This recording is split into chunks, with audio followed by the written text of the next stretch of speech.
Dans les épisodes précédents, vous avez vu combien la musique stimule des fonctionnalités du cerveau chez l'adulte. On peut donc penser que la musique joue un rôle encore plus important pour stimuler ces fonctionnalités sur un cerveau en construction, celui de la petite enfance. Et la régulation des émotions semble avoir une place centrale. Écoutez ces deux extraits qui pourraient faire partie de l'environnement sonore d'un bébé. Duerme, duerme, negrito, que tu mamá está en el campo, negrito. Duerme, duerme, negrito, que tu mamá está en el campo, negrito. Et un deuxième. Coucou. Coucou Loulou.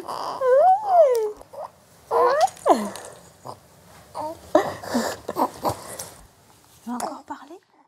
On présente de la musique au bébé, on chante au bébé, et quand vous lui parlez, vous musicalisez vos interactions vocales. Pourquoi en est-il ainsi? Quel rôle est-ce que ces stimulations musicales ont pour le bébé et son développement? C'est ce que nous verrons dans cet épisode. La musique est plus qu'un passe-temps, elle a une valeur adaptative pour le bébé. Il y a des berceuses partout dans le monde, et vous pouvez les reconnaître même si elles ne sont pas de notre culture. Une même mélodie peut avoir des fonctions différentes selon comment elle est chantée. Écoutez, voici une première version. Ooh-ee, ooh-ah-ah, ting, ting, walla walla bing bang. Ooh-ee, ooh-ah-ah, ting, ting, walla walla bing bang. Ooh, ooh, Et voilà une deuxième version. ooh-ee, ooh-ah-ah, ting, ting, walla walla bing bang. Ooh-ee, ooh-ah-ah, ting, ting, walla walla bing bang. Ooh. Donc une fois en version pour calmer, style berceuse, et une fois pour jouer. La musique aide à réguler les émotions du bébé. C'est ce qui lui permet de garder de l'énergie pour son développement. Voici un exemple d'étude pour le montrer. Les chercheurs ont demandé aux mamans de jouer avec leur bébé et soudainement d'immobiliser leur visage et de ne plus réagir. Évidemment, le bébé ne comprend pas et commence à pleurer. Pour le calmer, les chercheurs ont demandé à la maman de soit chanter, soit parler, soit continuer à jouer avec lui. Vous pouvez anticiper ce qui était le plus efficace? Oui, le chant a calmé le bébé plus vite que les deux autres options. On a pu montrer que la musique a un effet sur le neurodéveloppement, même pour les bébés qui sont nés prématurément. Les chercheurs ont exposé les bébés à des musiques pendant qu'ils étaient à l'unité de soins intensifs néonatales. Les bébés prématurés avaient un cerveau plus développé et qui était plus proche de celui d'un bébé né à terme que les prématurés qui n'ont pas été exposés à la musique. Notamment, on voyait un effet sur des réseaux cérébraux qui peuvent être déficitaires chez les prématurés, mais qui sont importants pour le développement sensoriel, cognitif et aussi socio-émotionnel. Les bébés ont des capacités précoces à traiter la musique, même avant la naissance. À partir du 5e mois de l'âge gestationnel, les fœtus commencent à entendre. Et ils gardent une trace en mémoire de ce qu'il a entendu.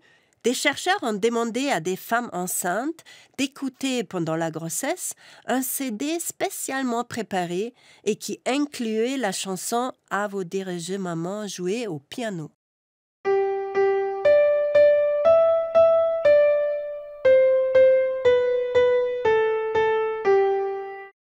À la naissance, et puis même 4 mois après, ils ont analysé avec un électroencéphalogramme les réactions du bébé à une version de la mélodie qui contenait des notes changées.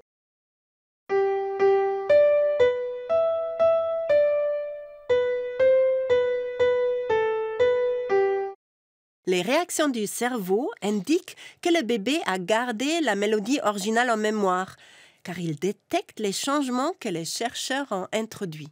Tout un ensemble de recherches ont pu montrer que les bébés traitent des nombreuses caractéristiques de la musique, et cela dès le plus jeune âge, comme les nouveau-nés qui sont testés à l'âge de seulement 1 ou 2 jours, ou même avant terme, avec les bébés nés prématurément. Les bébés discriminent les notes, les intervalles, les mélodies. Ils perçoivent la consonance et la dissonance et ils traitent les rythmes et les structures métriques dans la musique. Pendant le développement, les bébés se spécialisent aussi à la musique de sa culture. Et il est intéressant de constater que c'est environ dans la même période que pour le langage. Avant 12 mois, pour le langage, les bébés différencient toutes les consonnes et voyelles, puis ils se spécialisent sur celles qui sont pertinentes pour la langue de son environnement. Un développement similaire peut être observé en musique, par exemple pour la dimension temporelle. La musique peut avoir une métrique simple binaire 1-2, 1-2, ou plus complexe, dite irrégulière, comme la musique de l'Europe de l'Est.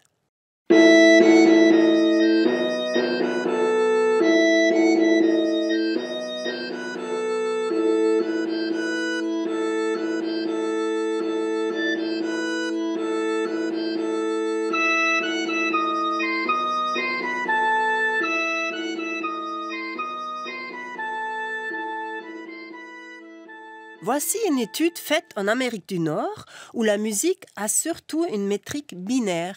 Cette étude a montré qu'à l'âge de 6 mois, les bébés traitent aussi facilement les deux métriques. Mais à l'âge de 12 mois, les bébés se sont spécialisés et ils ont plus de difficultés avec les métriques irrégulières, comme les adultes.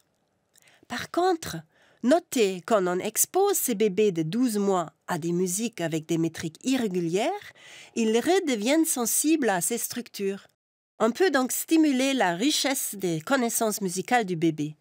Mais peut-on stimuler le développement du bébé avec la musique? Les résultats des recherches suggèrent que oui. Pensez à l'exemple des bébés prématurés au début de l'épisode. Et pour des bébés un peu plus âgés, on a pu montrer que faire des activités musicales à partir de l'âge de 6 mois et pendant 6 mois permettait de développer plus fortement la communication préverbale et les compétences sociales du bébé. On peut voir l'effet de faire ou vivre de la musique ensemble sur le comportement social aussi pour des enfants plus grands. Par exemple, pour des enfants de 14 mois qui dansent en rythme avec un adulte ou des enfants de 4 ans qui dansent ensemble. Après la phase de danse, une deuxième phase de l'expérimentation propose des situations où l'enfant a la possibilité d'aider l'adulte ou l'autre enfant. Et on observe que les enfants ont plus tendance à aider après la danse ensemble que dans des conditions de comparaison telles qu'après avoir joué ensemble avec de la parole. Bon, j'ai parlé surtout du bébé et de la petite enfance, mais on peut voir les bénéfices de la musique aussi plus tard sur le développement, comme en âge scolaire. Pour le montrer, les chercheurs proposent à un groupe d'enfants des activités musicales et à un autre groupe d'autres activités, comme la peinture ou le sport. Au début, les groupes ne se différencient pas, mais après, oui. Les enfants qui ont fait de la musique ont plus fortement amélioré leurs compétences langagères et cognitives générales que les autres enfants.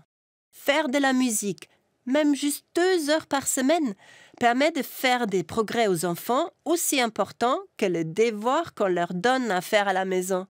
Pourquoi la musique a cet effet? Vous avez la réponse dans les 6 épisodes. Vous avez plongé dans les découvertes de la recherche fondamentale et ses applications. Comment votre cerveau traite la musique et comment la musique permet de stimuler votre cerveau. Vous avez vu que la musique active un vaste réseau de neurones qui travaillent ensemble, avec 3 éléments imbriqués, la cognition, le mouvement et l'émotion. Le côté cognition est reflété dans le traitement des structures, la syntaxe et les prédictions. Et ces prédictions sont aussi en lien avec le mouvement. Pensez au groove et cette envie de bouger, et également en lien avec l'évocation des émotions, y inclus avec une activation du système de récompense. En somme, les recherches prennent la musique pour comprendre le cerveau et elles nous permettent de mieux comprendre cette place fondamentale que la musique a pour l'être humain.